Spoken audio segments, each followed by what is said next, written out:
So we've had a few Tangu tournaments since my last video, so I thought it was worth pulling them up so we could go over some of the top cut decks that occurred. We did both Tangu Rumble 16, which is our multi-day event where you have 72 hours to play out your match. That takes place in the Tangu Plant Discord, as well as we had Tangu Mania 8, which is our Worlds Qualifier tournament. And so both these tournaments were a bit smaller than what we're typically used to. The Tangu Rumble had like, I think, 20 people playing in it, and then we had around 30 for Tangu Mania. I think a lot of people have kind of already qualified for Worlds. If, you know, some of them have already qualified, and then, you know, just summer, people going on vacation, stuff like that. I think it's kind of typical to see happen occasionally. That being said, if you haven't qualified for Worlds and you want to qualify for Worlds, just so you know, our next qualifier is going to be June 15th. That'll be in my Discord, and that will be the last qualifier before we go into Worlds, which the top cut of Worlds is going to be playing for at least $500, as well as play mats and stuff like that. All free entry as per usual. Links to both Discords are going to be in the description below if you want to join Tangu Plant Discord or if you want to join mine. We'll have that all available for you, but I would highly recommend if you're trying to qualify for Worlds, this is going to be your last chance to do so next month. So, you know, keep an eye out for that June 15th. So, anyway, we are going to get into this top cut. So, this is the metagame breakdown for Tangu Rumble. We had 6 agents, which is crazy, but what's even crazier is the second most represented was X-Saber, which is kind of spicy, you know. We finally see some X-Saber representation. In all honesty, even in Tangu Mania, we saw some X-Saber representation. So shout out to the boys trying to give this deck a go. I obviously am a huge fan of X-Sabers. I think it is a phenomenal deck. So it's really cool to see people tampering with it, kind of getting right into it. But yeah, so we had 3 X-Saber, 2 Tangu Plant, and then 8 others. So Exchange Burn, whatever that is, Falcon Punch, Falcon Mist Valley Hybrid, an Insect deck, Jurak TG, Naturia, Rescue Centaur, I don't know what the hell that is, and 1 TG Stun. So, yeah, we a lot of interesting stuff. Like I said, this was a lot smaller of a tournament, so we're not seeing as many, like, meta or common decks.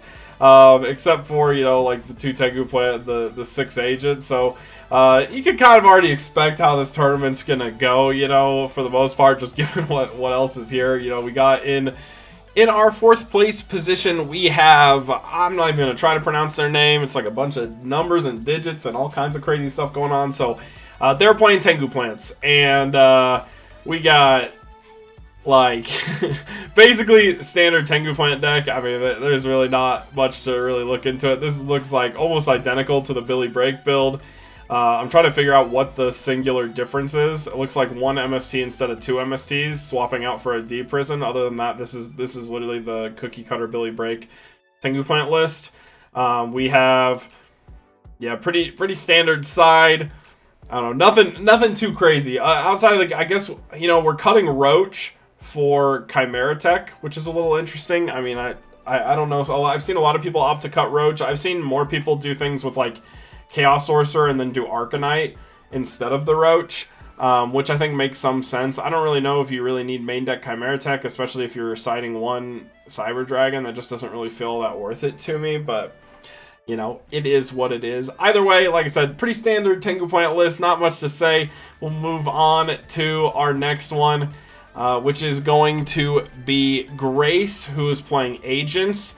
And we have some interesting tech cards of, like, Compulsory as our traps. You know, like, normally you see, like, Torrential, Mirror Force, kind of some of those bigger blowout cards.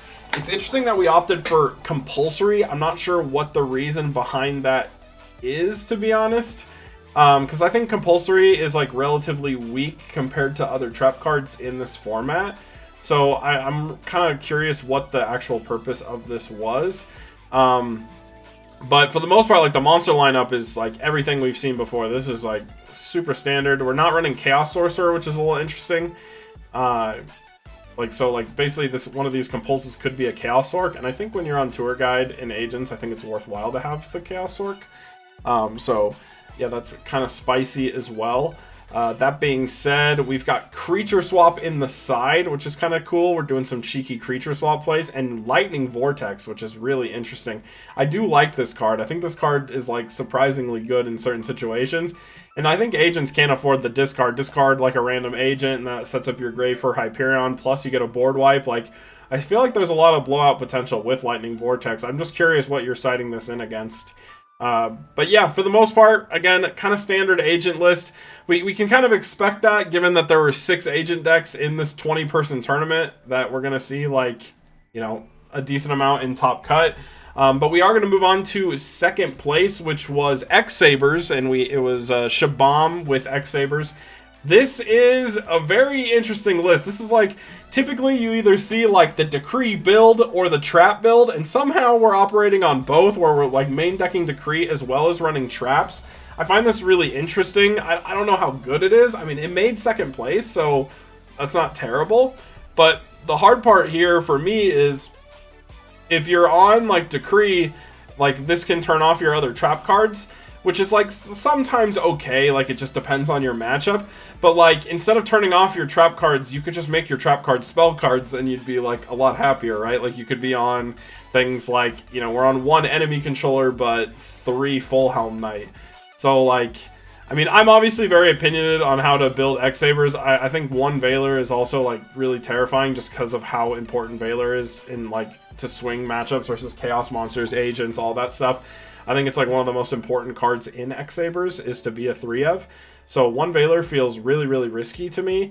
That being said, I typically don't operate with a lot of traps, so that also makes a difference as well. You know what I'm saying? So, yeah. Also, never a fan of Arabellum, especially when we're on 2 Hamster. Like, I feel like you need 3 Hamster just for the consistency of the deck.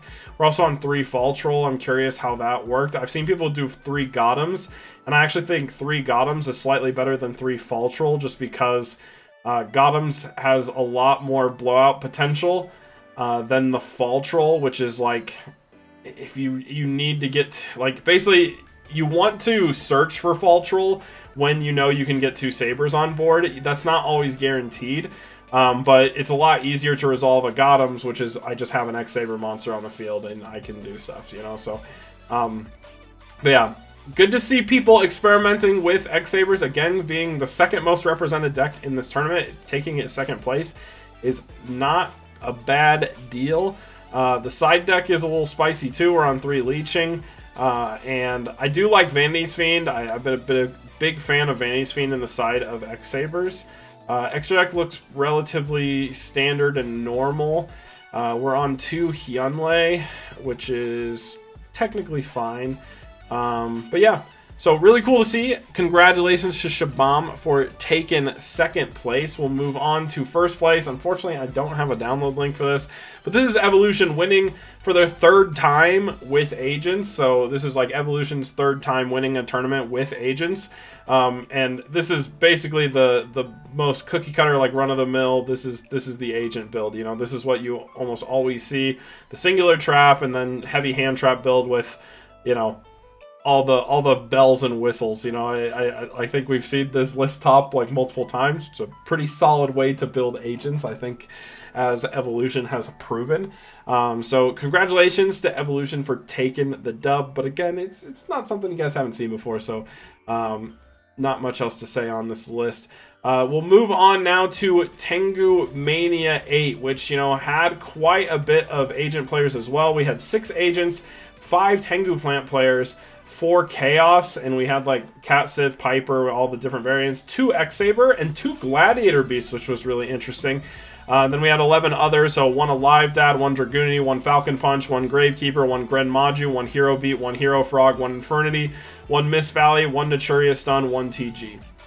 So, you know, we got kind of like 1 TG is like a little surprising. Also, 1 Gravekeeper is a little spicy too, especially given that we are seeing a pretty big influx of agent players recently. So like, you're seeing more like agents showing up to tournaments. GK feels like a strong meta call, even with Cat Sith Chaos, like Chaos decks in general being prevalent. It kind of makes Gravekeepers look really, really solid if this is what the meta is going to reflect. But that being said, the representation does not always maximize into or convert into top cut, so we are going to move into 4th place, which was Bad Culture Fit, who was playing Cat Sith Chaos.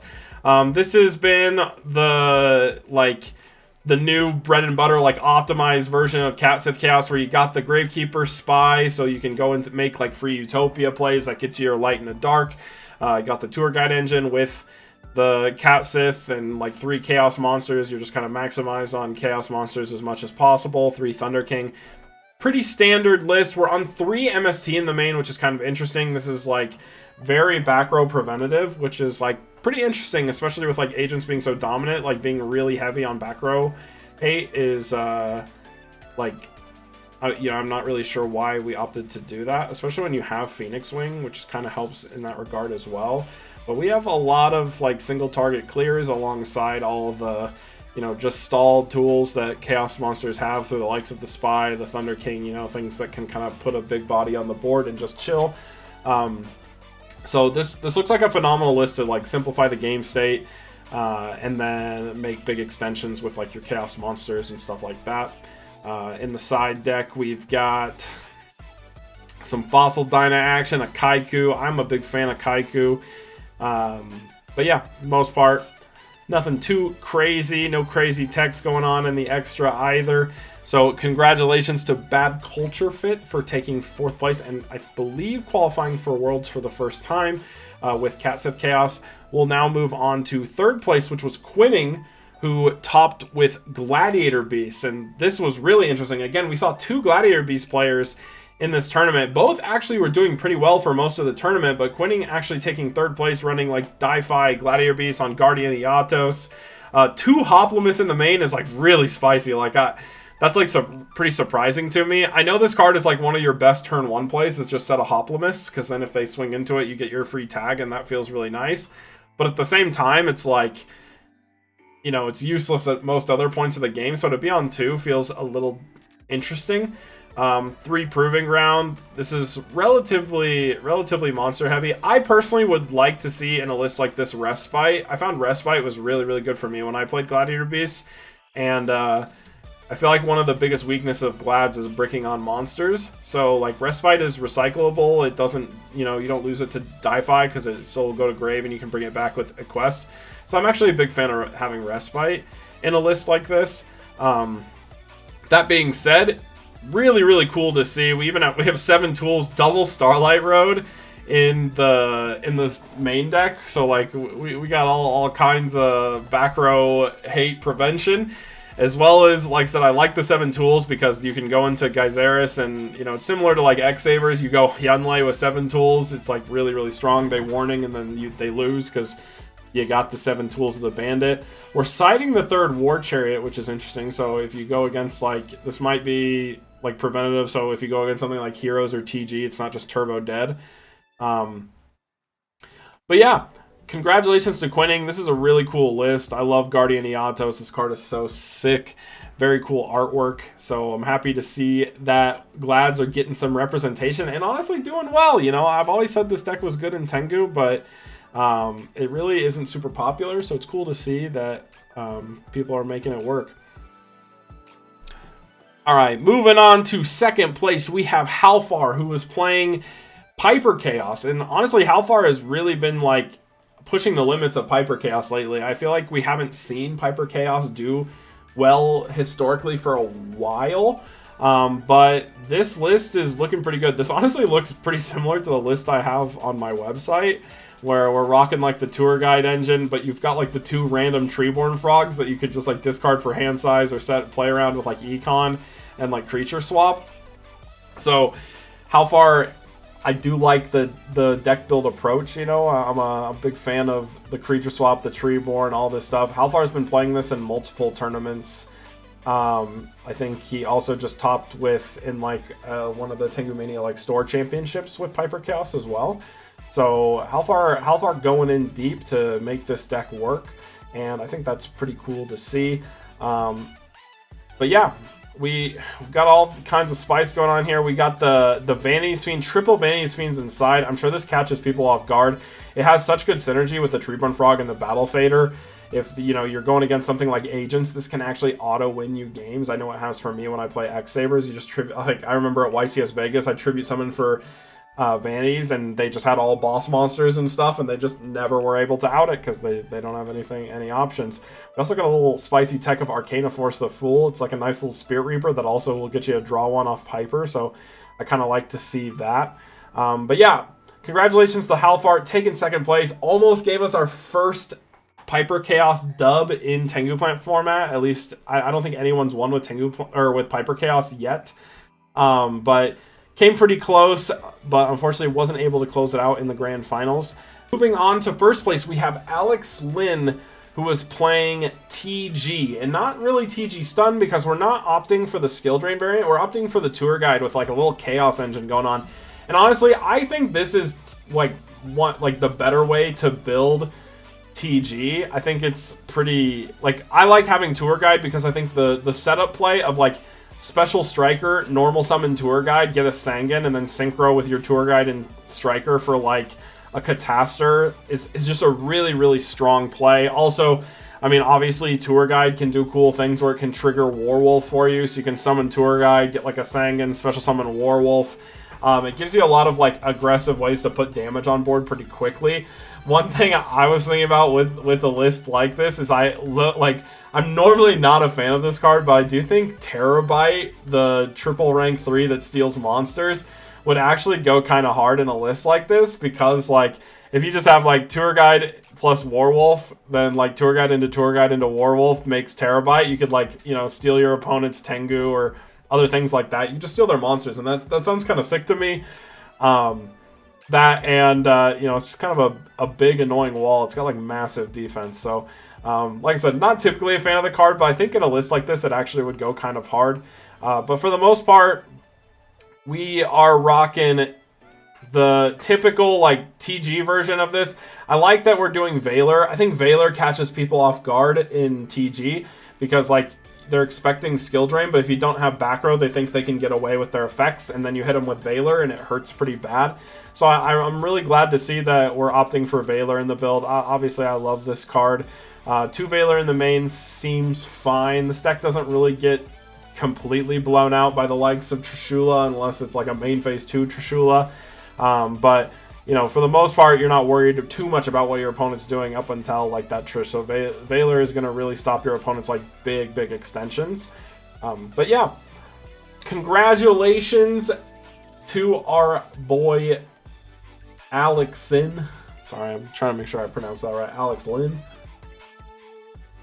Alex Lennon for taking first place, qualifying for Worlds for the first time with TG.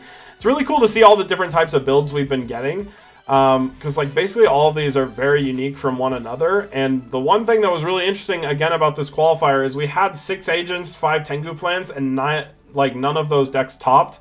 That's a pretty rare occasion or occurrence when you see so much representation for a specific deck like this. And we literally had like some really oddball decks top, like, you know, Gladiator Beasts and Piper Chaos, stuff like that. But it means people are innovating, people are optimizing their other decks, and it's working. So I think that's really, really cool to see, especially in like a larger qualifier tournament like this one. So yeah, that is basically all we got for you today. Like I said, we have one more qualifier coming up next month, and then Worlds is going to happen. I'm very excited to see what types of lists we see at Worlds, just because of the fact that people are going to be bringing their absolute A game, so who knows what they're going to actually be doing. You know, like what decks we're going to see, and, you know, maybe people have been cooking and saving lists for Worlds, because that's the one where you're winning big money if you win. So, yeah, that's pretty interesting. That being said, you know, we can see a trend. Both of these tournaments had really high agent participation, which means, again, I think Gravekeepers is a pretty strong meta call. The X-Sabers, though, like, does make Gravekeepers a little risky. I think X-Sabers have a pretty good matchup into Gravekeepers, so it's interesting that we're seeing like a rise in X-Saber alongside like like heavy relevancy around like agents, so it's like, you know, it could be a bit dicey, but I do think Gravekeepers has, again, a phenomenal odds at topping some of these upcoming tournaments, given just like how much people are putting, like how much attention people are giving agents. But for the most part, that is going to wrap it up for this video, you guys. We're just going to give a quick shout out to my patrons. So shout out to Eric Gagnon, Beast Eye, Slap God, My Dude, Photo Shooty, Brian Ford, and Sven Albrand. Thank you guys so much for the support. Other than that, thank you guys so much for watching. Let me know what you think about these lists in the comment, and don't forget to subscribe, and have a great time doing today.